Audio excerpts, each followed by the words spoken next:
De mare.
Hello and welcome everybody, welcome family, both at home on the continent of Africa and in the diaspora. I am so grateful to have everyone here. I would love to ask that before we connect, that I am able to hear my fellow panelists. If I could just have a quick hi, hello, and a finger up, that would be really great. Hi, Ronel. There we go. Hey, hello. Perfect, perfect. Hey. Awesome. Thank you so much to our panelists. They'll have some time to introduce themselves. And we also want to say thank you so much for you for tuning into this very interesting discussion. So my name is Ronel Stevens, and I'm the co-founder of an organization called WeAreAfrica that was really born out of this question of why can't we make our own table rather than being called to sit at a table all the time? This is really a Pan-African movement that is led by 3 women, myself included. And our goal really is to look at how can we create opportunities for Africans, both on the continent and the diaspora, not only to know each other better, but also how do we create opportunities for exchange and for engagement that is more meaningful than what I've seen in the last 16 years of my personal experience in international higher education. And as part of this trying to navigate and reorganizing ourselves in this context, we thought that we'll engage in a few different activities, and one of which is to be part of this bigger community that is Africa Week 2020. We've been in a few different discussions with this amazing movement.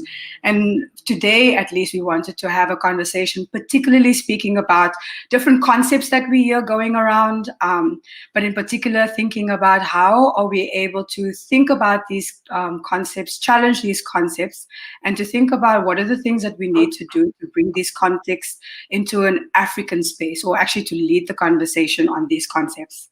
The concept that we are hoping to discuss today, and that's the title of the panel, is the Afrocentric understanding of global citizenship, and for us to kind of create that collectively. So I don't currently know what that is.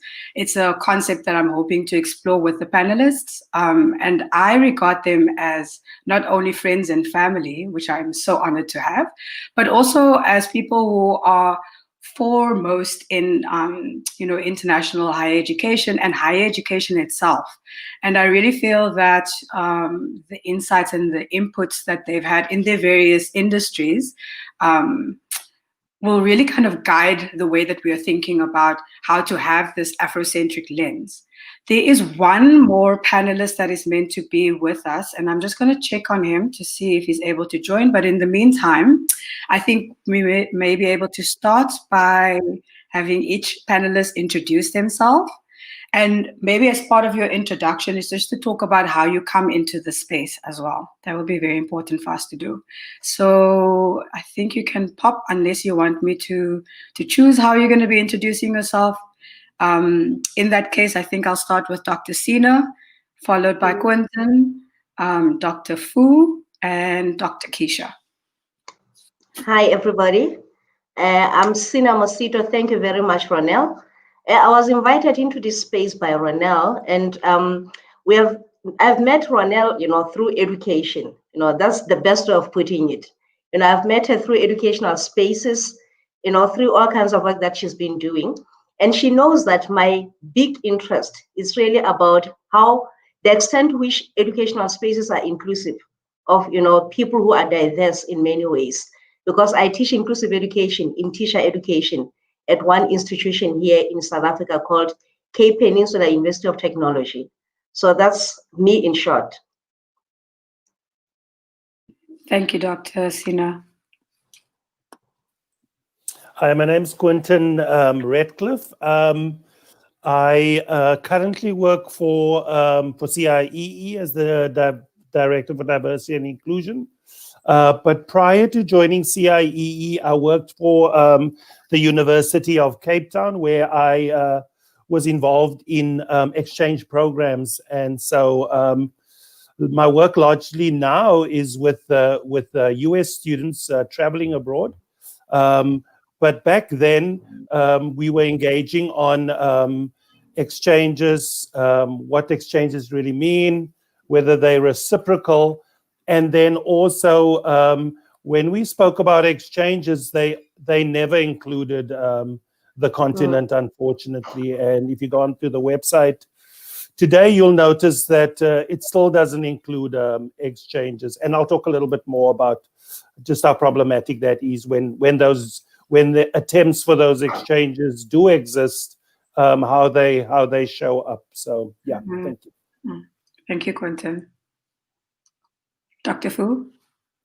My name is Fu. I don't think you should call me doctor. I will not cure your corona. I will not cure your malaria. I will not cure any of your cancer. So, and I think within the context of talking about Afrocentrism, it's a different orientation towards how we relate to each other and relate to titles rather than reproducing it. So I would say, don't call me doctor. I will not cure any of your ailments. As a brother, I'm here to support a sister, and I'm interested in knowledge production. I'm interested in questions of decentering. I am an anthropologist. I am a development scholar. I am a media scholar. I'm a political scientist. I'm trained in those various fields, but I'm heading an institute at the University of Cape Town now called Institute for the Humanities in Africa. And we just interested in questions of public engagement, knowledge production, and recentering the continent, and particularly on the question of being human on the continent. And I think that I had no choice because I was instructed to be on this panel, and I just said yes. So. That's not what you say in public, even without friends and family. That's family. That's family. Thank you, my brother. Shall I say, Dr. Keisha, I have the viewpoint that people have worked so hard to get this degree that until you say to me, I don't want that title, I'm going to give it to you regardless. So, Dr. Keisha, please, if you could introduce yourself and tell us a little bit about how you come to the space. Okay, great. I love coming in at this moment too, because what you both said, it just has me really thinking and wanting to kind of consider some of that, and even how we move through our conversation today. I think I end up using the title Dr. Keisha Abraham most of the time because when I was teaching still at historically Black colleges here in South Florida, I had students from all over the Caribbean and all over the African diaspora who were used to calling women that they saw as teachers Miss. And I understand that culturally and historically that has a place, but these same students then didn't necessarily call white women and other people, with Miss. They would call them, doctor or valid professional identities. And so I realized that if I didn't claim it, nobody would.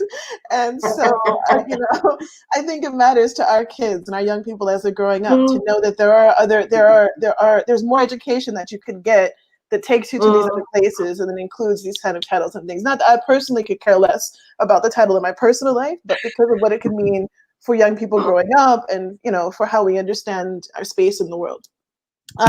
So I am an international educator. I now run the Abraham Consulting Agency, where I work on tons of different types of education programs to support opportunities for Black and Brown people in education abroad.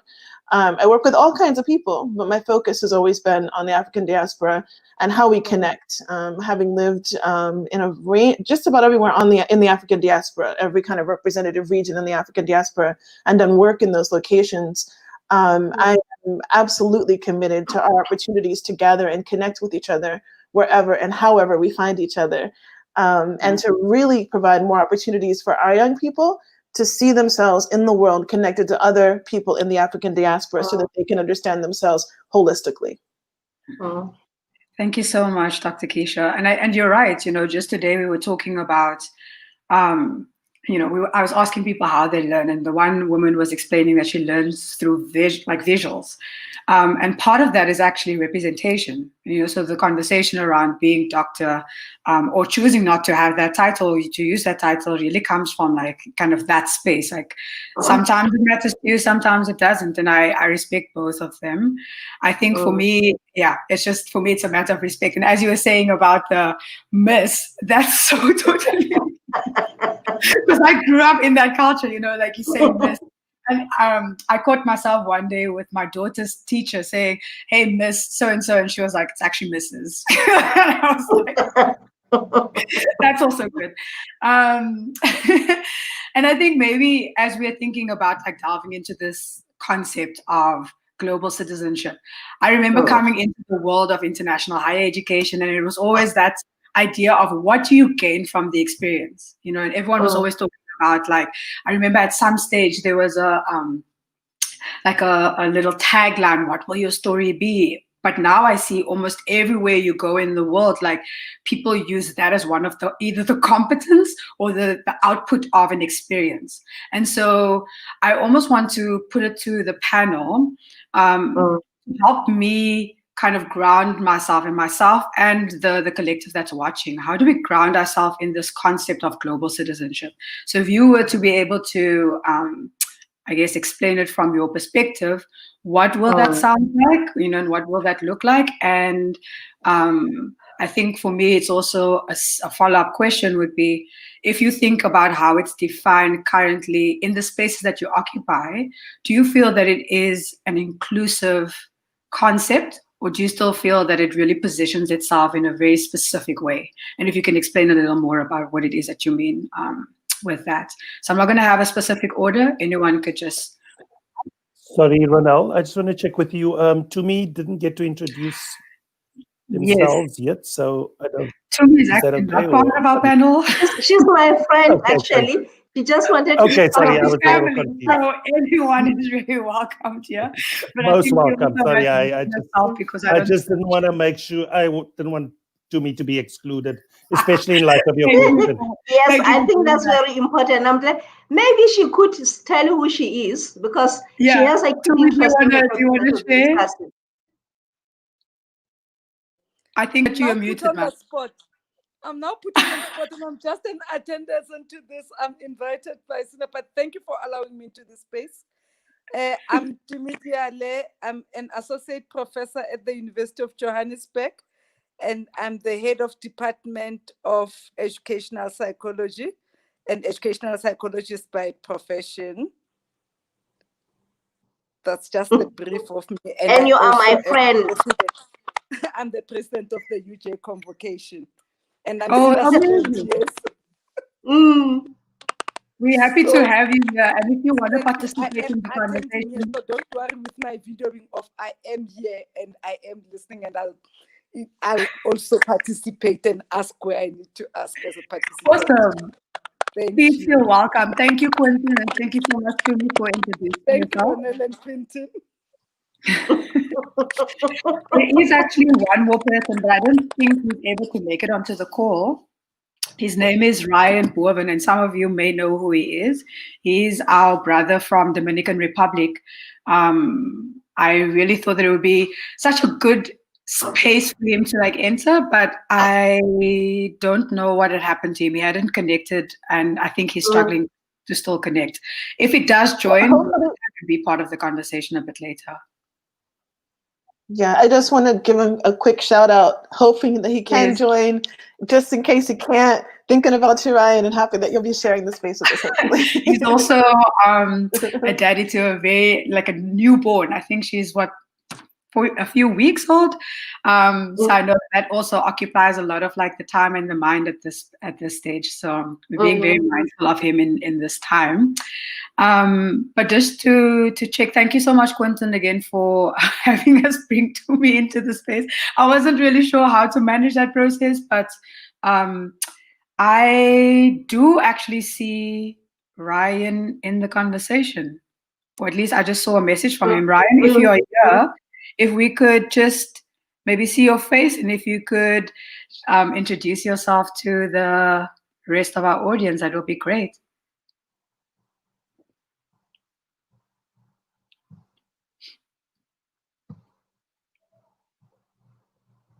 Oh, sure. He's on his mobile phone, and for some reason his video doesn't want to show.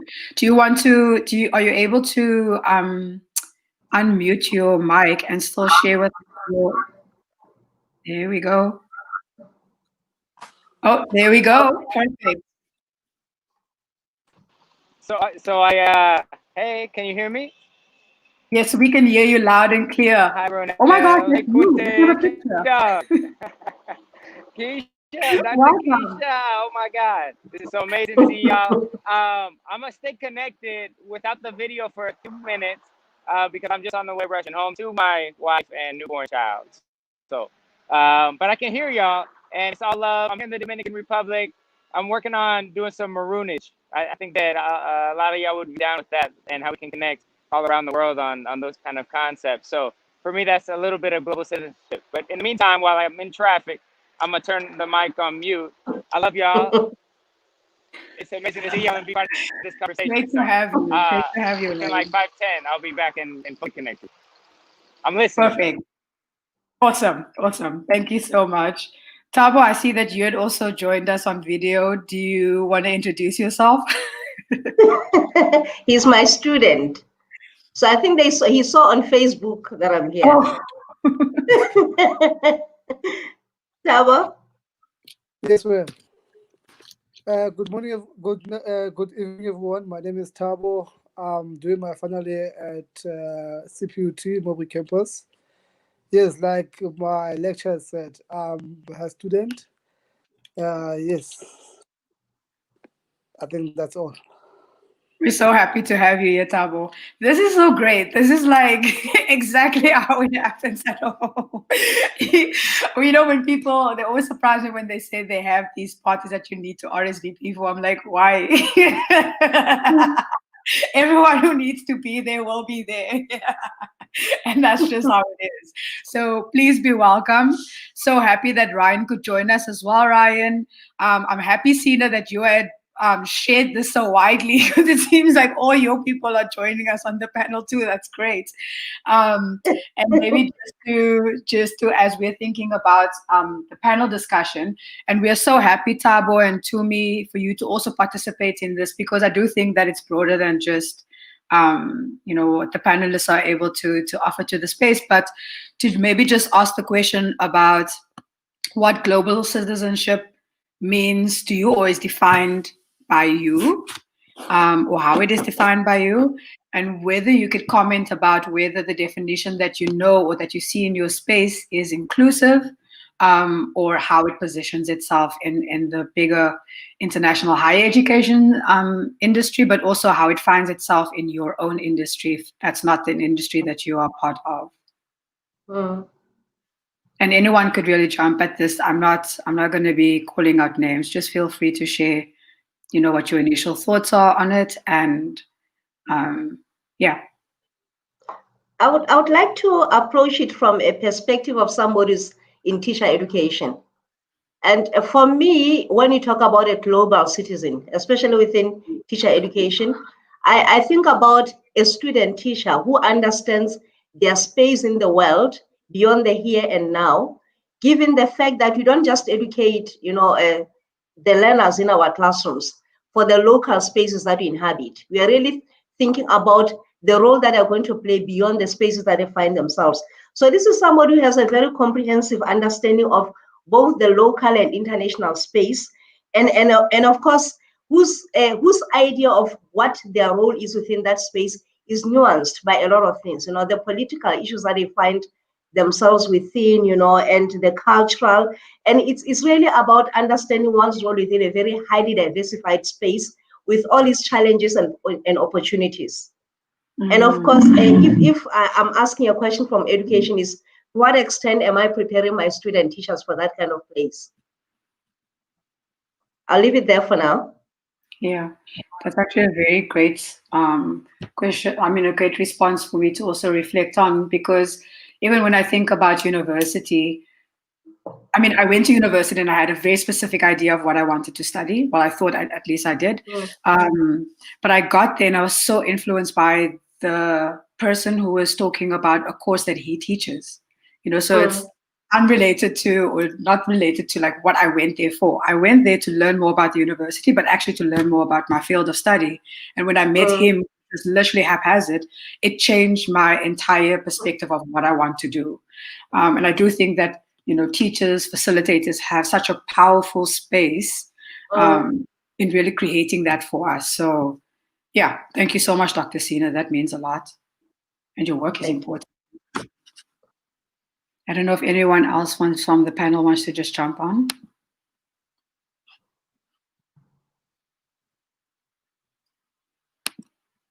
Okay. Well, I think we're all very polite. No fighting, no fighting. We're all waiting for each other. So I'll jump in. I think that global citizenship, so you asked it in a way that I think presupposes that there could be a differentiation between the standard kind of definitions and a definition that's inclusive of Africanity or of Afrocentric thinking. And for me, there is no separation. So, I think that people of Afrocentric background, people of African descended background, are inherently global citizens, and that we are born into spaces in which it is impossible to not be aware of yourself as in some way, shape, or form a global citizen. But there are different types of approaches, different types of awareness, I think, of how global citizenship lives and breathes in our lives. So, for example, the other day I was talking to my 6-year-old goddaughter, and she's supposed to be in her online Spanish class, but was not, and she was calling me in French. She called the wrong auntie, the wrong mama for this conversation, because I'm like, child, you need to learn her language. Go back to class. What are you doing?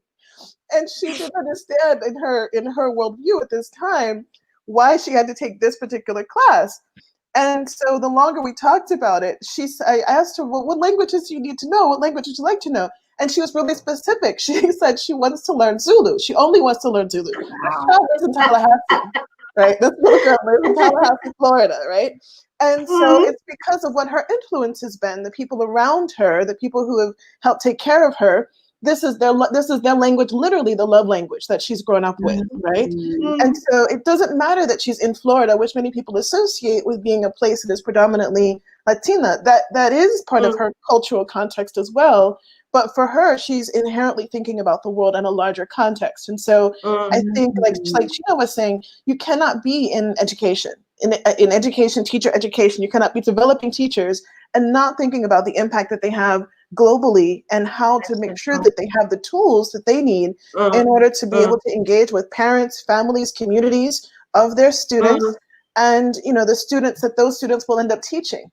In the US, many institutions have had check sheets for the entire institution that don't include language learning. And I'm thinking, how in the world are you going to teach other people and there's no recognition of the need to understand how each other think, which is the vehicle through which language comes, right? And so I know it is a complicated question because part of it is also premised on the idea that in some ways global citizenship or global education could be seen as an elite premise, right? An elitist practice. Like some of us are still struggling for education within our own local institution context. Forget about the travel to another place kind of context, right? But that's where it's a question of a way of thinking and acts of choice, right? So you might never get on a plane in your entire life, but you might happen to read the back of your phone one day and wonder, Korea, right? You know, you might be eating a bowl of cereal or something one day and wonder, well, how did this travel to me, right? So there's different levels, I think, of awareness and how we individually engage with global citizenship. But for us, it's inherent reality because we are always in conversation with an other. That really resonates with me. I think, funny enough, I never really thought about like traveling. I never thought of myself as a global citizen either. And even the way that I came into international higher education was almost haphazard. Quentin will tell you the story, but I literally was like, how am I going to make money to pay my fees? Literally. Who pays the most in any department at our university? And that's, you know, I that's like kind of like how my thinking was. And part of it is that we are not in a context that we find ourselves in. I'm particularly speaking about South African context. There's such a lot of political identity issues, you know, that we think of ourselves as not worthy, you know, because, or, you know, think of ourselves as not, you can't do that. Everyone else can do it. It's something for everyone else, but it's not something for you to do. And I think, as I think about my learning, a lot of that has been the unlearning of those just bad ideas and practices, where now when I think about international education and global citizenship, I'm thinking like you, where I'm like, it's obvious, you know what I mean? You know, and even in ways that I think about my daughter, I already am trying to prepare my entire family that she's not going to be at university here. That's just not going to happen. You need to know that like in 10 years time, we're saying goodbye, Aquila's leaving to go somewhere in the world. Because that's the mindset that I have been almost in a sense trained.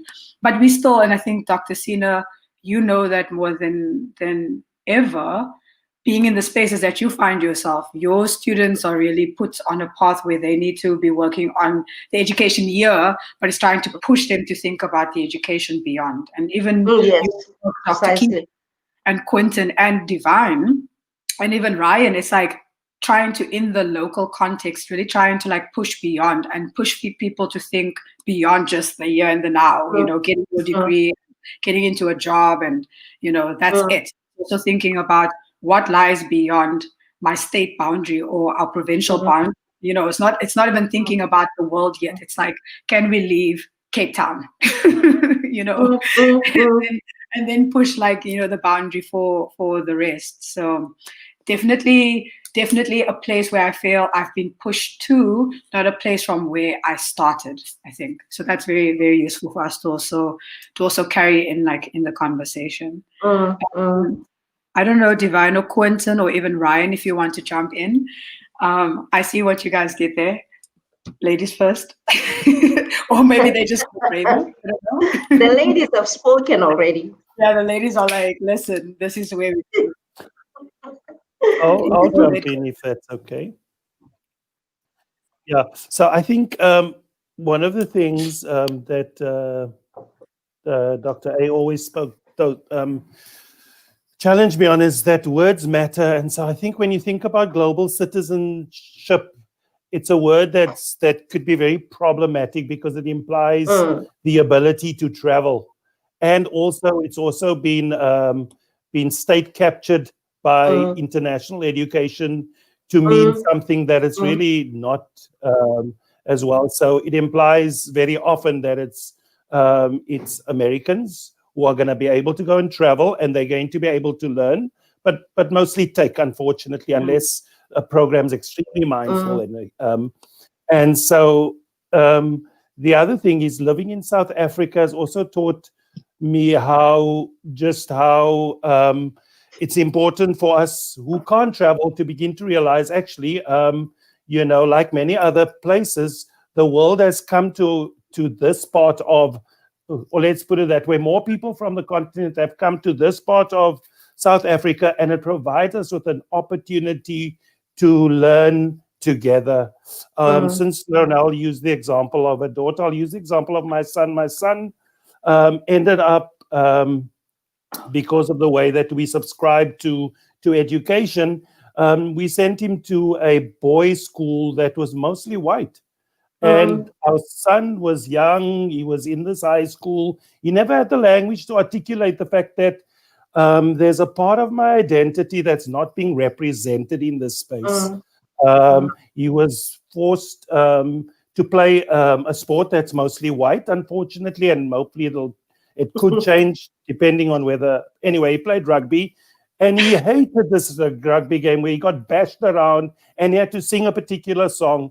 But then he learned about basketball, and he'd play his game, and then he'd run off to basketball. And I'd be like, "Why do you like basketball?" He says, "Dad, you gotta meet the people that play basketball. I met a guy from Sierra Leone, the guys from Zim, the Nigerians are playing. I'm learning a whole different language, and I'm meeting the rest of the world." And so and I share something in common with them. And so I think we need to begin to think about what can we do, and I think COVID has taught us that. What are some of the things that we can do to reclaim some of what's been taken away from us in the way, and I think even the borders and the way that things are constructed, in order to be able to create this idea of, I don't even want to call it global citizenship, but this idea of let's learn from each other. Let's find ways to begin to think of ways that we can interact and learn, because not all of us have the opportunity to travel and and so this idea of I don't even use the word internationalization at home, but ways to be neighborly, to begin to be able to understand, and that's what's going to begin to challenge xenophobia in the way that it shows its head.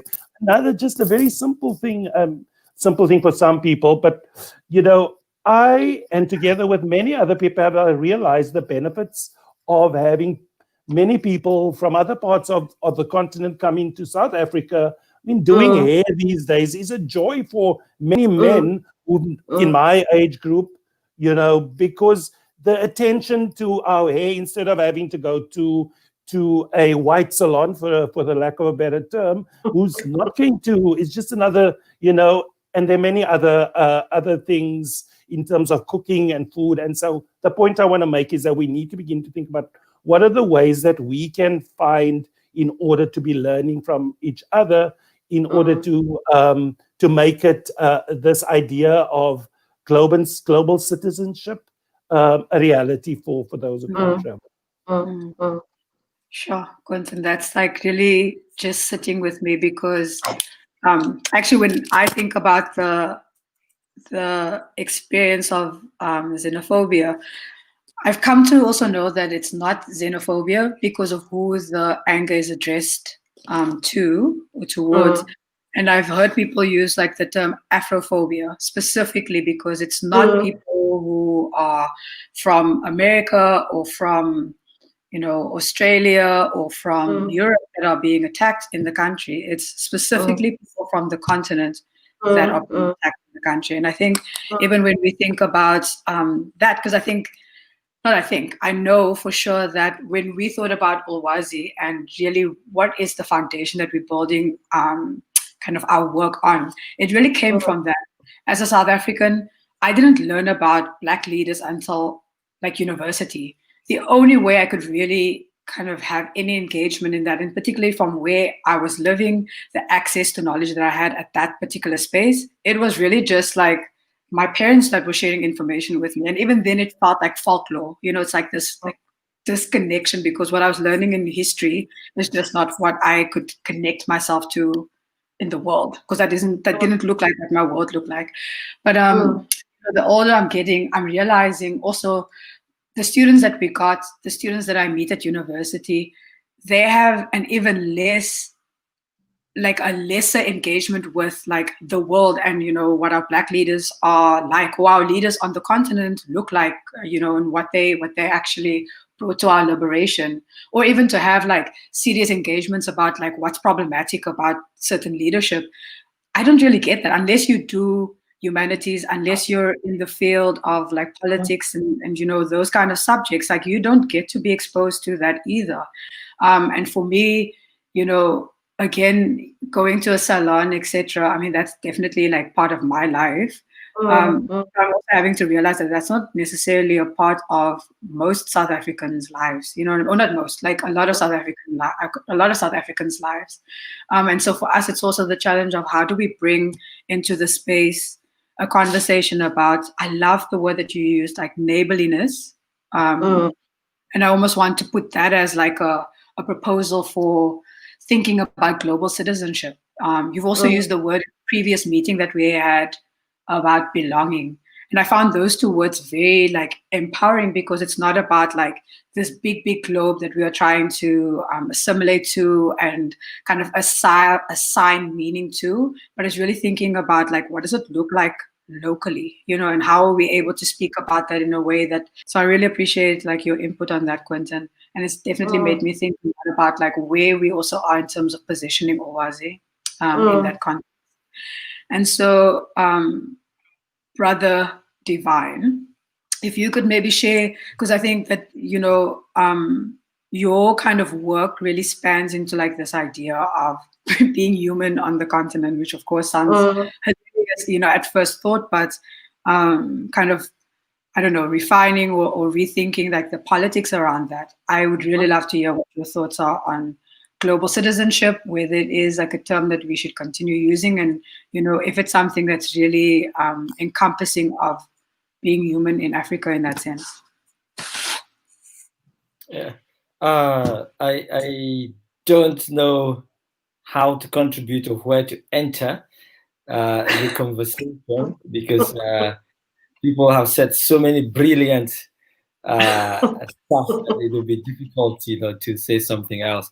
But let me say, I mean, I am not very familiar with this term global citizenship.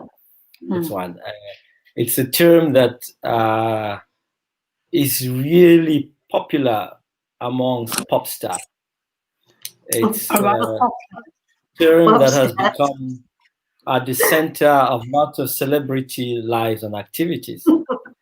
I think there is even something called a Global Citizenship Award now. So it's become a chic term. So it has become a product. It's become a kind of, how do you say, a neoliberal commodity, something that you can acquire, something that you can trade, something that you can play with. I can get into a supermarket now and I can buy global citizenship. You know, I can go online and I can shop for global citizenship. So it's become a kind of a commodity, something which people want to aspire to hold, so that it gives them currency and gives them value within a specific context. So everyone wants to be a global citizen. Every star I hear wants to show that they are a global citizen. They come to South Africa, a big jazz festival, and then they contribute a lot of money and say we are global citizens, you know. And I think that's how today. But in this conversation, we have three key concepts. You could call them terms, you could call them words, or notions. You have global, you have citizenship, and you have Afrocentric. Normally, I wouldn't put these three in the same sentence, and they shouldn't appear in the same sentence, because it's a kind of a contradiction, talking about being a global citizen and then talking about being Afrocentric at the same time. Because you would think that being a global citizenship means that you have come to terms with the fact that you're building a hybrid, a space where national, ethnocentric and ethno-nationalist ideologies and beliefs are important, but not really central to our relationship. You want to be what people call world citizens. I think it is Daliso Chapunda who talks about these people who are in a third space, that somebody whose parents kept traveling across the world, was born in one country, grew up in another country, ended up working in another country, but is carrying the passport of another country. You know, I remember when I think it was a late Kofi Annan, when he passed away, and his son was given a tribute to the father, you know, during the funeral, the memorial. And he was talking about this family, which was made up of all sorts of people. Somebody who had an Asian passport, somebody who had a British passport, another person with an American citizenship, all in the same family, you know. So this is the kind of concatenation that our world has come to. But this kind of concatenation is part of our everyday life. We leave one family, get married to another family, they create something else somewhere else, and they begin to claim that they have an authentic identity. But these two people are constantly quarreling whether the child should go to the Baptist church or to go to the mosque. They're constantly quarreling whether the child, you know, should be waking up at 7 in the morning or should be 8. But somehow they think they are the same. They have the same beliefs. They have the same ideas. They are the same kind of people. We are on an everyday basis crossing borders and crossing boundaries. And global is about that. Is having an imagination which transcends your local ethnocentric space, your local self, your fixed family, that having this imagination which allows you to participate, because citizenship is about loyalty and obligations. It's about responsibility, having loyalty to a particular place in exchange for certain protection from that space. Unfortunately, in this global we are talking about, we seem to have loyalty, but we don't have the same protection in return. Especially as people who come from particular places, and there's very degree and very hierarchies of the various hierarchies of this. So Africans really suffer a lot. I mean, if you're an African, especially an African who is coming from particular parts of the world or particular parts of the continent itself, you are like contraband, you know. When people want to talk about a problem African in the world, the first thing they called and said, he's a Nigerian, you know. Even people who have never met a Nigerian say that this is a Nigerian. I remember one of the American pop stars who had been caught at something and said, you know, he had been deceived by some Nigerians, you know. So you have this idea that we are part of this space, but somehow our citizenship is not as equal as others. And I think that's my relationship to that term. It's about cosmopolitanism, about being cosmopolitan, being transcending borders, having that imagination, but really not experiencing the protection that this state, this space should give you, should recognize you. The fact that we have Black Lives Matter now tells you global citizenship is a problem. The fact that we are asking questions about feminism means global citizenship is a problem. The fact that we are asking questions about what it means to be Asian, Arab, Muslim, also global citizenship is a problem. So And we need to ask ourselves, why do we want to be global citizens? Why is it so important for us? Why do we want to go to the luxury shops to shop this luxury? Is it a necessity or is it a luxury that we must have? Mm. Mm. Yeah. Sure. That's very heavy because, part of it is that global citizenship in the context of international education. I never really thought about it as, what did you say? You called it something like the popular in pop culture. I didn't think about it that way. I definitely thought about it as being a commodity, or at least being like an outcome that is desired, like a product that someone wants, So coming on exchange, whether it be to the continent or the rest of the world, it's like, what am I going to get as a student studying abroad? What am I going to get from this, And Quentin, you mentioned it too, that it's like, it feels very extractive. It's not something that's like engaging. It's not something that's reciprocal. And, I like what you said about not receiving equal protection in that context. I think that's for me something that's very like heavy in this conversation, and kind of part of what brings us to wanting to have this conversation about, do we try and change what this is? Do we try and change its name in order to give it a different type of weight, or to say we actually don't want you to put any value to it because we value it as a collective, And so it's thinking about what that means for us in the context of our work, particularly as Ulwazi being a Pan-African, trying to set ourselves apart from what is already on offer, and thinking of ourselves as like a Pan-African kind of movement in study abroad or in exchange. And so, Ryan, I know that you have been on the move, but if you are able maybe to contribute with your thoughts on global citizenship, because you also find yourself in a very interesting space, Dominican Republic, absolutely beautiful, but also a space that is very similar to Cape Town and South Africa in the sense of, I guess, identity politics. But, I don't want to forefront too much on your response to global citizenship, but if you could just share what your thoughts are on global citizenship and whether you feel that it is something that's like, that's inclusive. Please go ahead.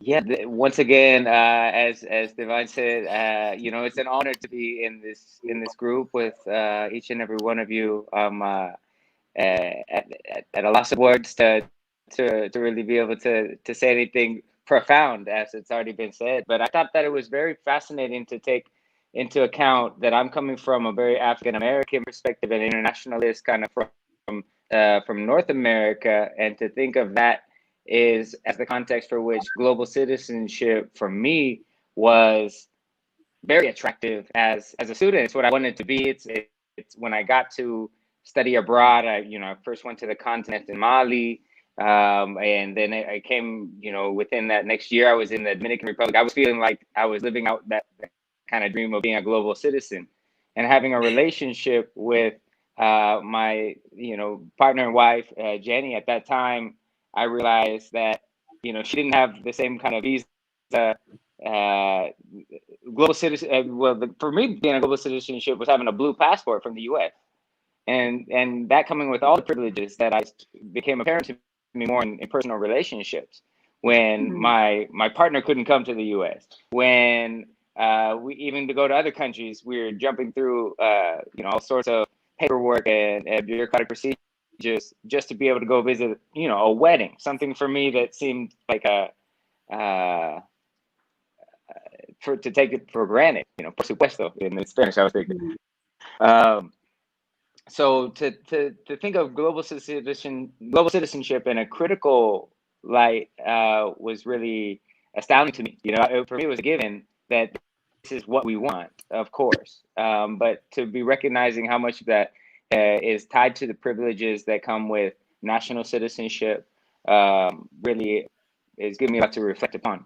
As far as the work here in the Dominican Republic and the parallels with what you're seeing there in the continent and in Cape Town, we share colonization, of course, and we have all sorts of manifestations of that. You may know, you know, Sammy Sosa and all these, you know, these kind of extremes of, you know, where people are, of course, when I was started to find screen creams in Mali in 2006. So, you know, that to me was, I was like, I'm back on the continent and I'm thinking I'm going to see everything being pro-Black. That was really something shocking as well.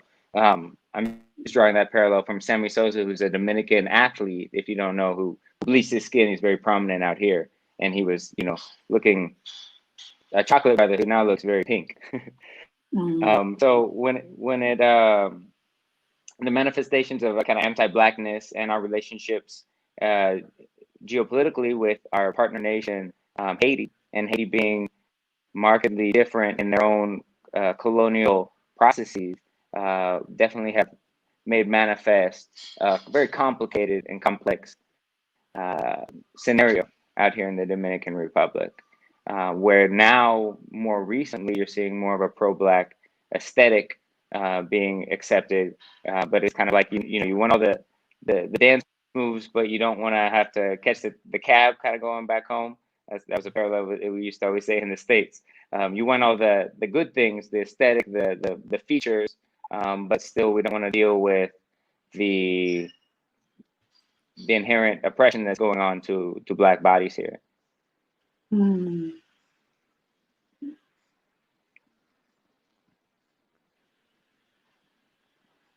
Hey, Ryan.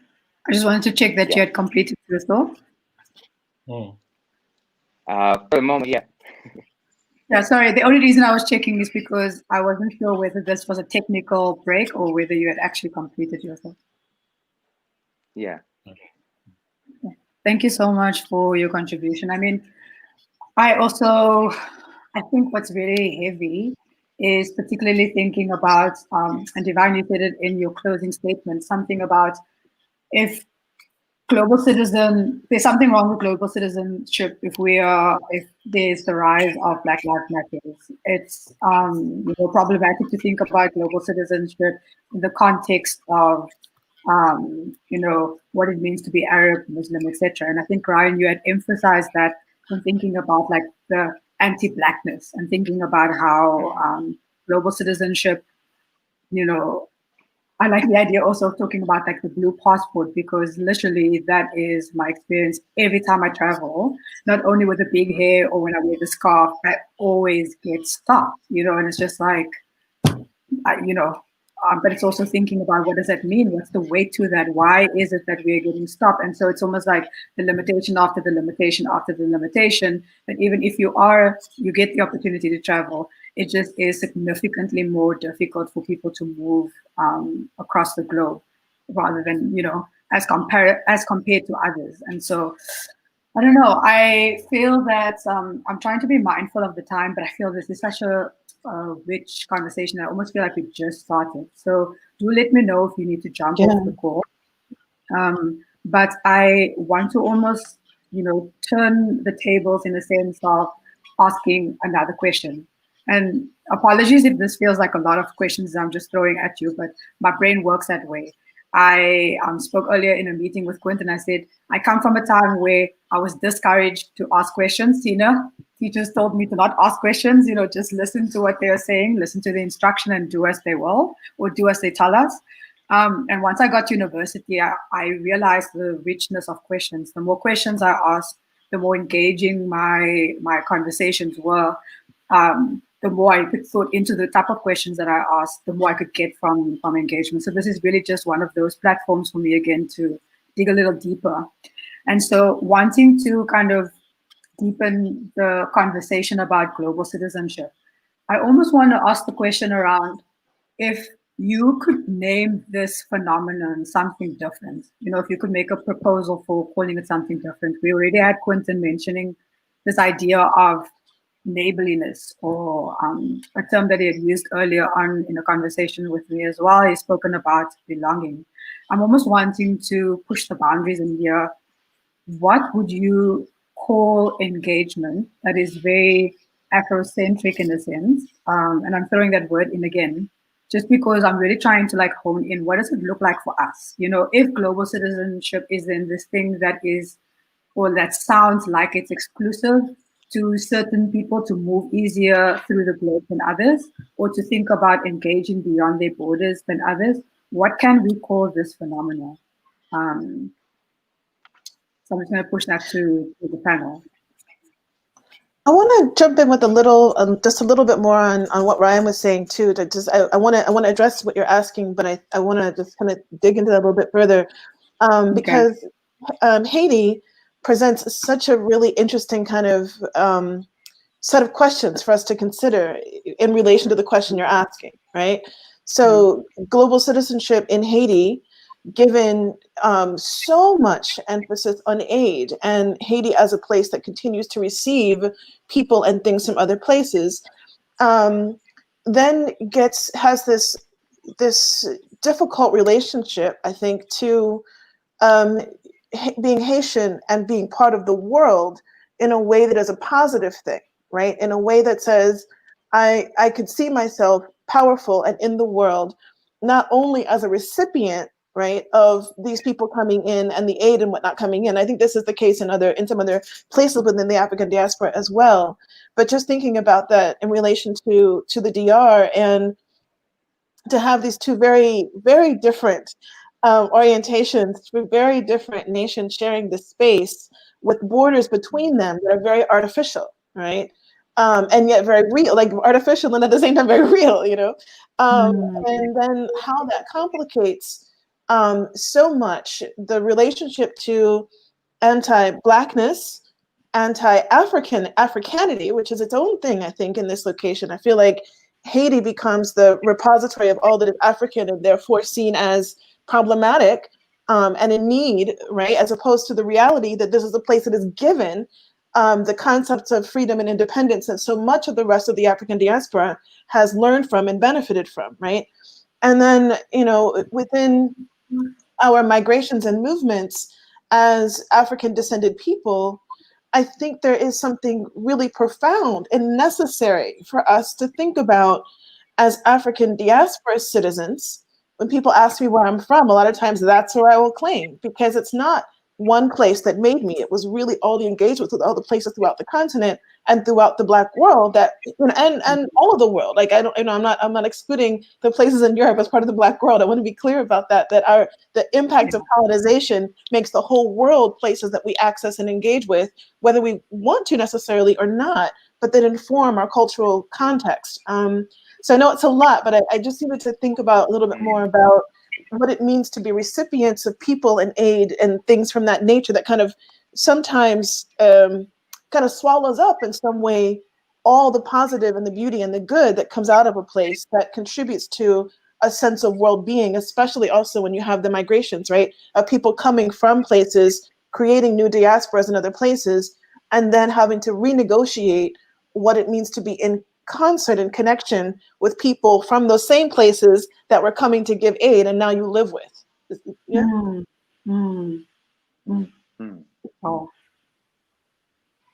I don't know if Ryan, if you wanted to respond to that or how that resonates, or anyone on the panel, what your thoughts were on that. That last, can you repeat, Keisha, that last sentence? I was kind of buzzing on it. I was just trying to make sure I understood it well. Kind of navigating, being in the same places that you're kind of giving aid to. Was that kind of the gist? Yeah, so the other way around. So I'm thinking about kind of the Haitian diaspora, right, in the world. And so you might leave Haiti, you know, eventually and go to other places that are the places that people were coming from to bring so-called aid, but now you're supposed to be on a level, right? Like you're supposed to be the same. You're supposed to have the same access to things. What does that do? You know, how does that complicate how we see ourselves in a global relationships as global neighbors? I think one of the things that I always think in the case of Haiti is when we think of, you know, that if there was ever a level playing field in globalization and in the markets and how all of this is kind of playing out and how many times they've been kind of bamboozled out of any kind of political autonomy in so many times. I mean, it's like there's too many books on this. It's always a setup. Jovenel in the most recent case getting kind of miffed, I guess, when he was only seen in the hallway as the Dominican president, first had a full meeting with Mike Pompeo, the Secretary of State. That was kind of the latest gossip in international and in the Haiti kind of community, that he's not even getting any respect. They're always U.S. puppets, and so thinking that for Haitian immigrants, I guess that's the kind of the question, is that if they move into other spaces, that's kind of what you're getting at, Keisha, that if they move to other spaces like to the U.S. to think that they were on the same playing field would be very errant. Yeah. Ronald, I wanted to just also, I'm wondering if the question shouldn't be changed to, not that I'm wanting to change the question, but rather the idea of global citizenship. Maybe we need to be thinking about, around what is it not? What because as I hear people talk, we don't want to perpetuate, or either we're going to shift this word slightly because global citizenship has come to mean something. Yeah. But so the thing about, just everybody talking on the panel, and Ryan used to, again, if I may, live this double life where he had a job that he needed to do, and the job required him to take students to a certain space only. He had a personal life that really wanted them to go into the space that moved them away from proximity to whiteness, and also to be able to expose them, as the writer talks about, positive images of marginalized communities, because he's constantly having to. And so I'm wondering whether we need to be thinking about how do we want to be, if we are getting students coming into our spaces or coming to spaces, how are we going to move them into not subscribing to a certain narrative of Black is unsafe, homestays can no longer be done there, if they don't meet a certain standard, which often gets set by someone else who has the wealth, has privilege, and then you move away from this idea of exposing these students to really positive images of marginalized communities, and then beginning to be able to do this somewhat level of reciprocity where money gets taken into a certain community to be regenerated there. So, I'm thinking that those are some of the things we need to think about in terms of mindfulness.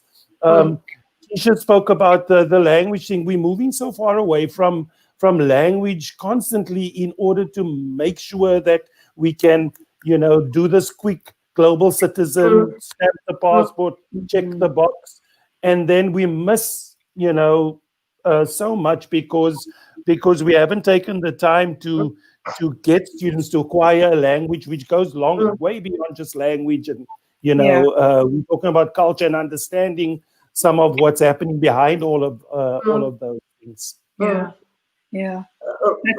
I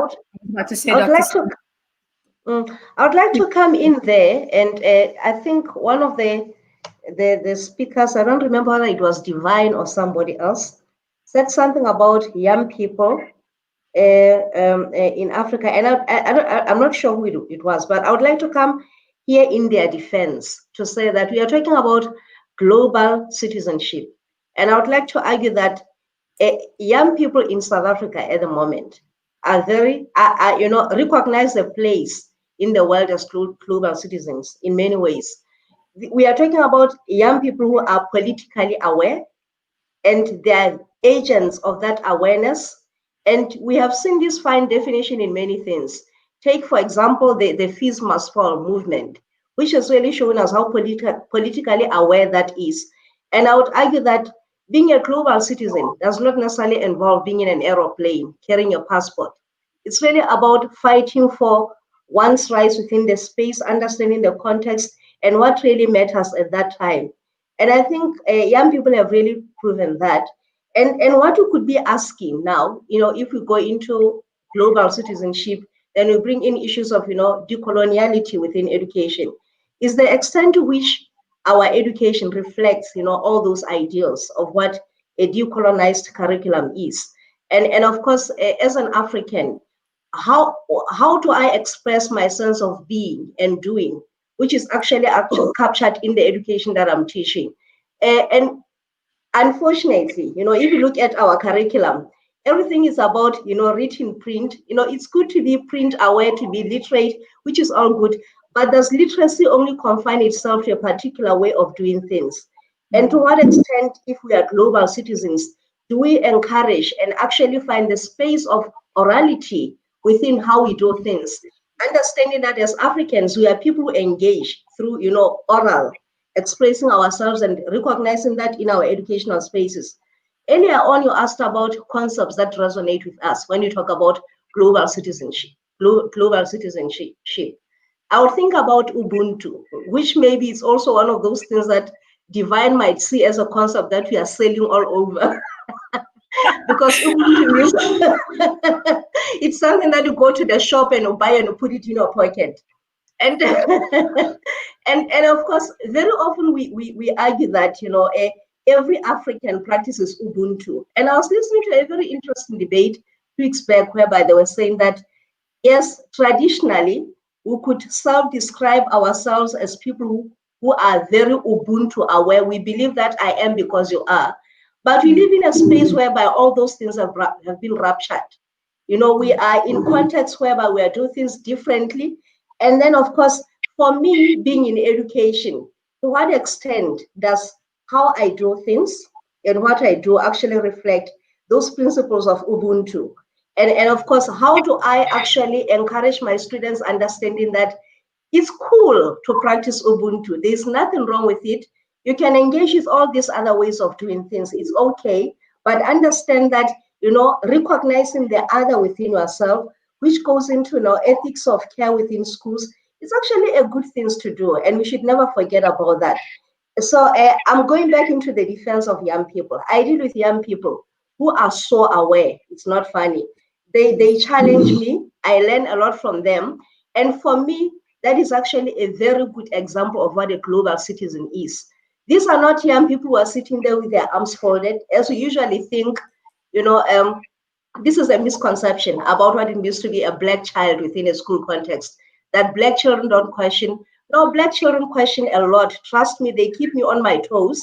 And I know that I can't just walk into that lecture room thinking that I'm going to have it easy, because I've got to know what I'm saying, because they know a lot more. Their view of the world and their experiences go beyond the theory that I carry. So for me, that's what a good global citizen actually, represents.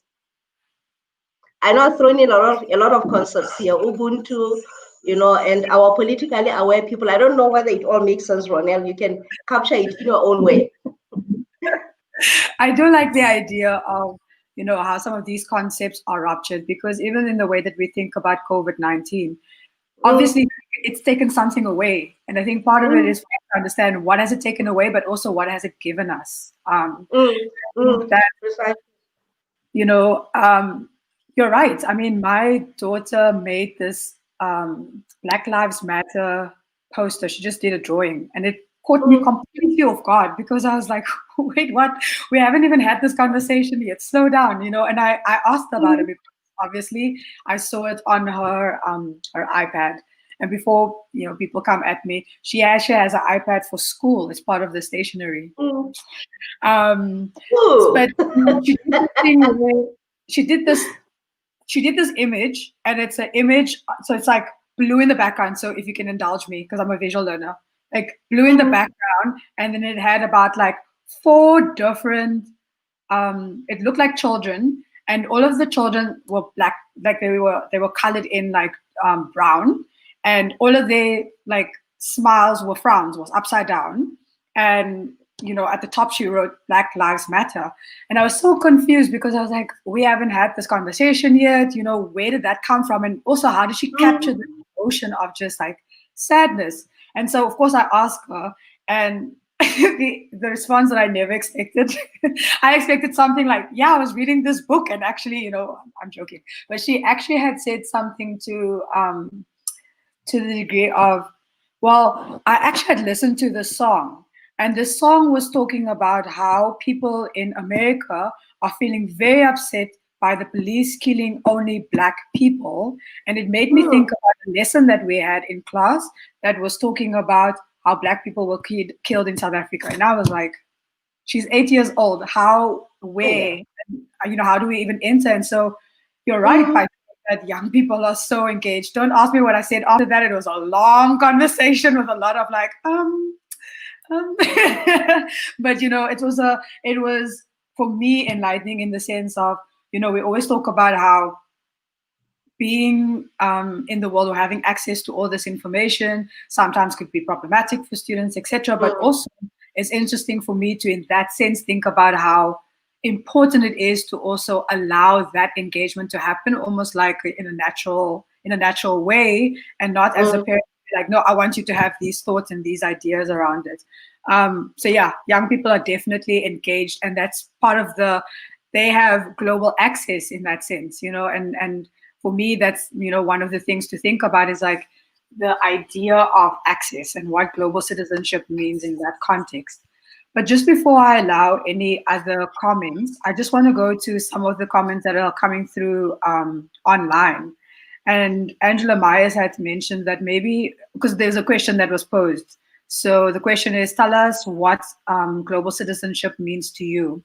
And so this is not necessarily a response to that, but maybe a thinking of how the concept could be different. But Angela's response to that is ambassadors for humanity, which may be an interesting one for us to think about.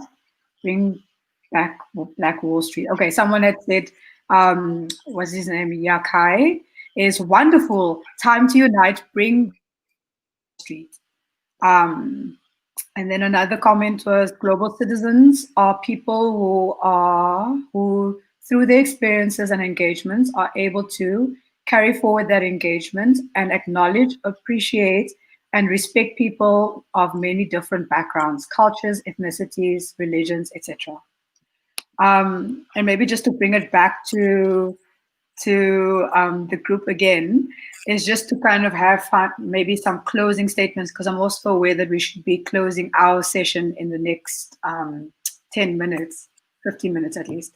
But maybe, Quentin, as I ponder on what your thoughts were, the question about what global citizenship, or what we understand about global citizenship now, is maybe to have, and I don't know if this is something we can do as a closing statement, is to think about what is not, or how we actually redefine it, to bring ourselves into that space and position ourselves into that space so that it becomes a little more inclusive in that sense. Please let me know if I captured what you had asked correctly.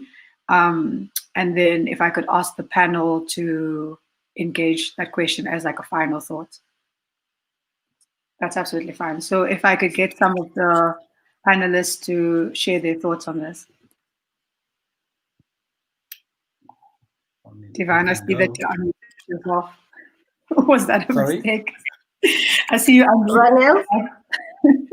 I'm saying that's a very difficult question. Asking what is not global citizenship. What does it not include? This is Quentin. He's like trying to push the boundaries on. Okay, I mean, maybe what I'm saying is that I feel like the term can be found later on. As I hear people speak, Divine, earlier on, it's thinking about what is, if we're going to be mindful about how we do things, what could that mindfulness include as we begin to think about the programs that we design in order to ensure that we don't fall into some of the kinds of pitfalls that we're constantly seeing happen as we go along, and which continues to make many of the young people that we work with feel like they don't belong. Like this, we hadn't, something was not designed with them in mind. I get it now. I mean, if I can make a contribution, we have to ask ourselves why we are afraid of difference and of variety. We think that solving the world means that we must make everything to look the same. And I think that's the biggest blunder, because you know, that's the problem that we have, that we are in this mess because of an attempt to make the world to be oriented towards a particular kind of experience, and we can't solve it by thinking that we just have to replace it by a particular kind of experience. I think I have my issues with global citizenship, but it's important. It's an important concept, is an important idea, is an important experience, but I just don't think that it is the only idea, and that we must do everything to be associated with it. I think that's a problem, because if that becomes the purpose of your existence, I'm sorry, well, you lost it. Yeah, because every respect and respectability is at the core of what any human wants to do. That changes across time, but what really brings us together is just basic respect. And when respect fails, that's where things go really, really wrong, you know? And it doesn't matter whether it's in a friendship, it doesn't matter whether it's in class, it doesn't matter whether it's through a colleague. Respect is at the core of that. And as long as we are able to build respectable relationships and to put this respect at the core of everything that we do, everyone is important. Whether you're white, whether you're black, whether you're green, whether you're brown, everyone is important, and every perspective is important. Saying that we need to bring an Afrocentric perspective doesn't mean that Eurocentric perspectives are not important. It's just that they're dominant in particular spaces and they don't understand specific experiences, but they are important because they've gotten us to this point. So I think that for me would be my contribution. I am not so obsessed with wanting to go to a luxury shop and buy global citizenship. I think that there are various versions of it. Some in Africa have senses. They call it what, ordentlikheid. That's an orientation. You have a Hutu somewhere. That's an orientation. You know, you go to Senegal, they have Teranga. You have Ujama elsewhere. That's an orientation. But we should not make this as when you go to the shop, let it be on the aisle so you can choose what you want to buy, you know, and then take along. And that's what you should offer your students. Give them all of these alternatives and let people choose. Don't impose on people. Thank you so much, Divine. John, is that you, Sina? Yes.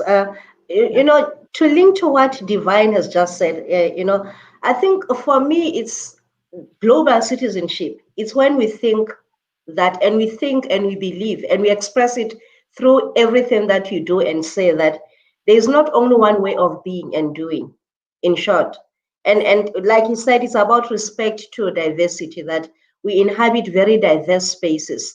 And there is not one of those which is really the ideal way of being, respecting. So I cannot afford to be very radical about any viewpoint that I have, because I understand that I deal with people who come from different spaces. So it's very important that I represent and I articulate my point of view, fully aware that other people have other points of view. And the best I can do is to really learn from where they come from and draw from the best of what they are bringing into the space where I am. And without belittling them, without, you know, seeking to maybe making what they represent disappear. And this is where I find it problematic sometimes when people in curriculum spaces, for example, they think that when you talk about colonial education, it means you have to get rid of Shakespeare altogether. We have to get rid of this, get rid of that. I really don't believe that's what it's supposed to be. I think that diversity is very important, because as much as I teach African children in Africa, these are not African children who are space bound or space bounded. These are African children who will travel elsewhere, if we were to talk about travel now in literal terms. And it's very important that I expose them to other people's form of literature, if it comes to that. But equally important, I need to also expose them to what literature is within the African space.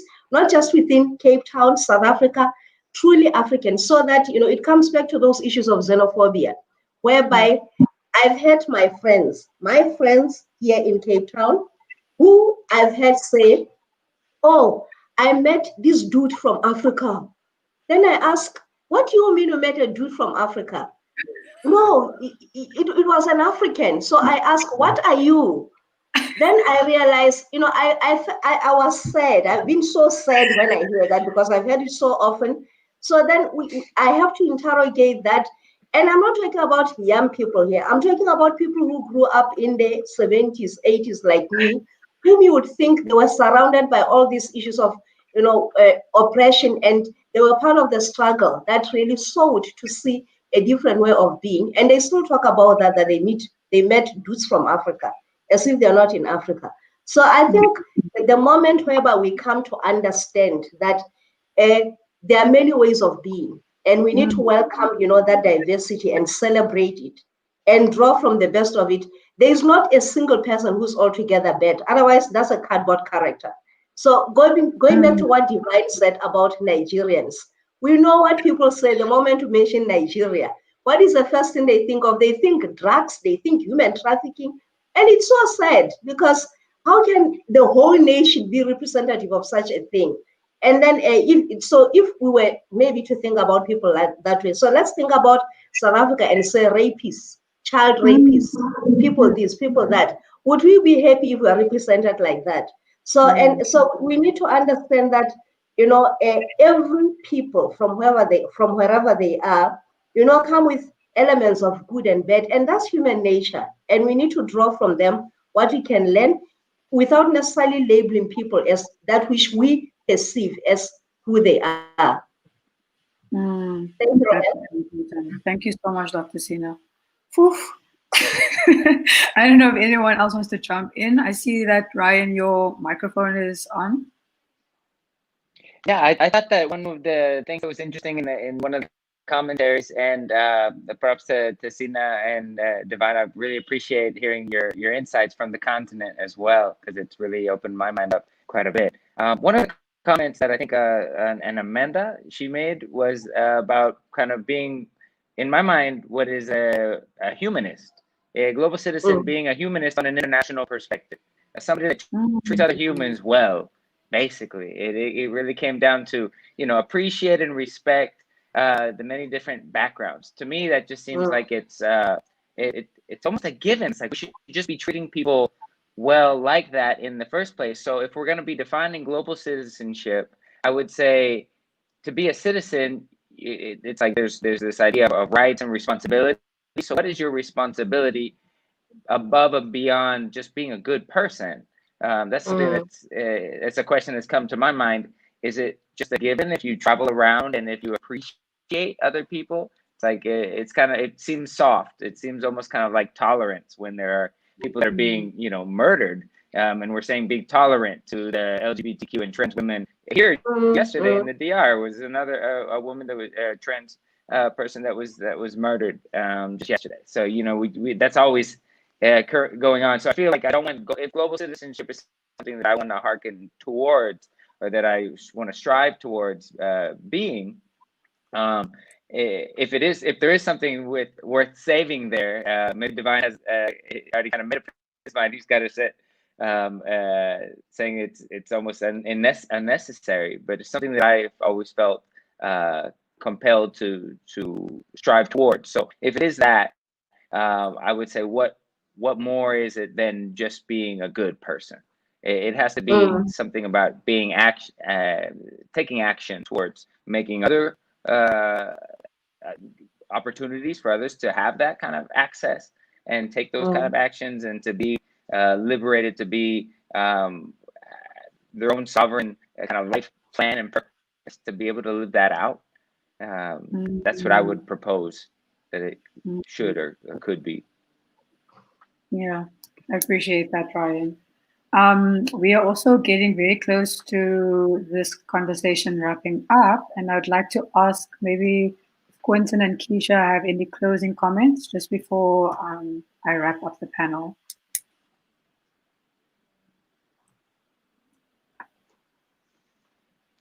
Okay. Thank you, Quentin. Dr. Keisha, or Keisha, please go ahead. Okay. I was still thinking about what Ryan was saying, and in the context of what everyone has said, I really think that being a humanist is like taking all of what we want good educators to be doing to heart. All right. I really liked what you were saying, Sina, about it's not throwing out the Shakespeare and all the rest of it. And not only because students may travel in different places, but also because of the way that you travel in your mind, right? The way that it expands your mind. You literally go someplace when you read good literature.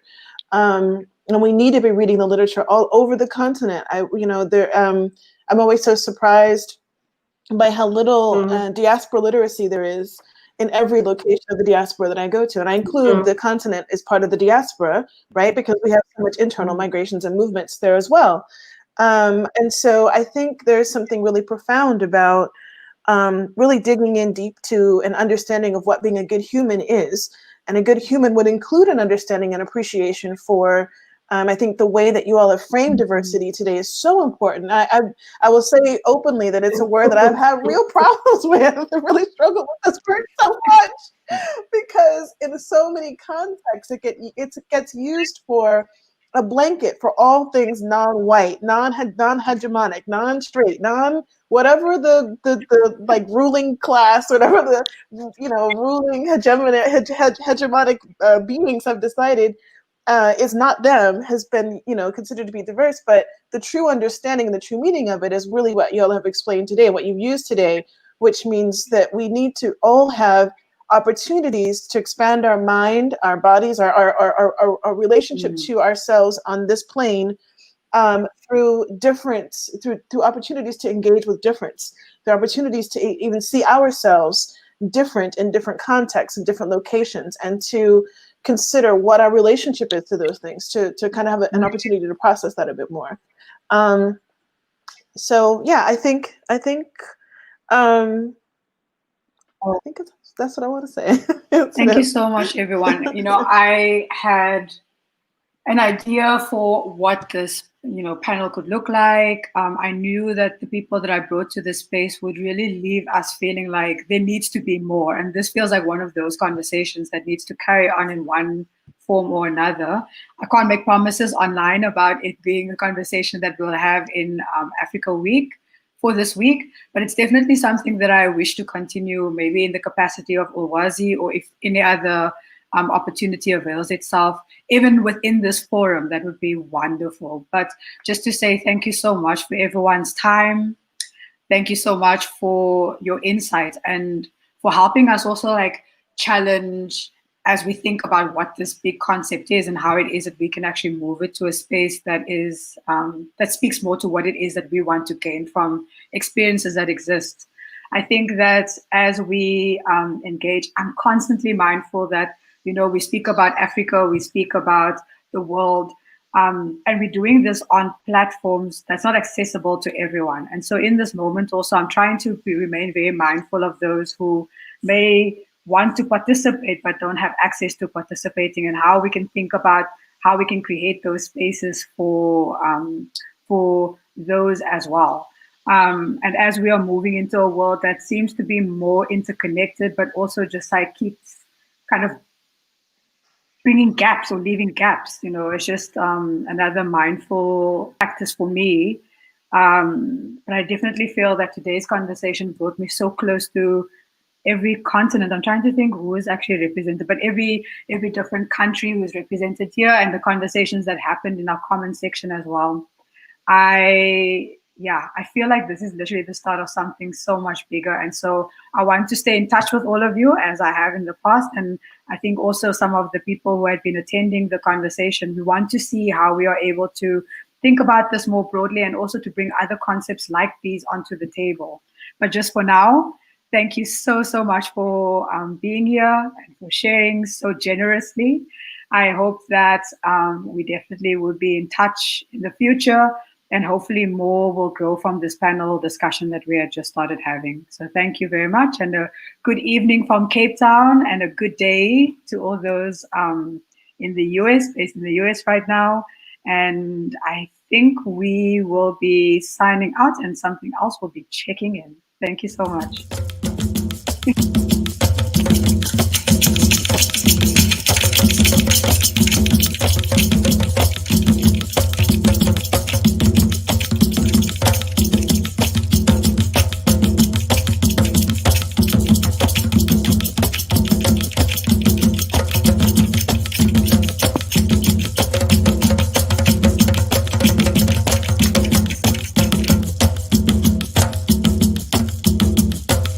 Estaba hablando con el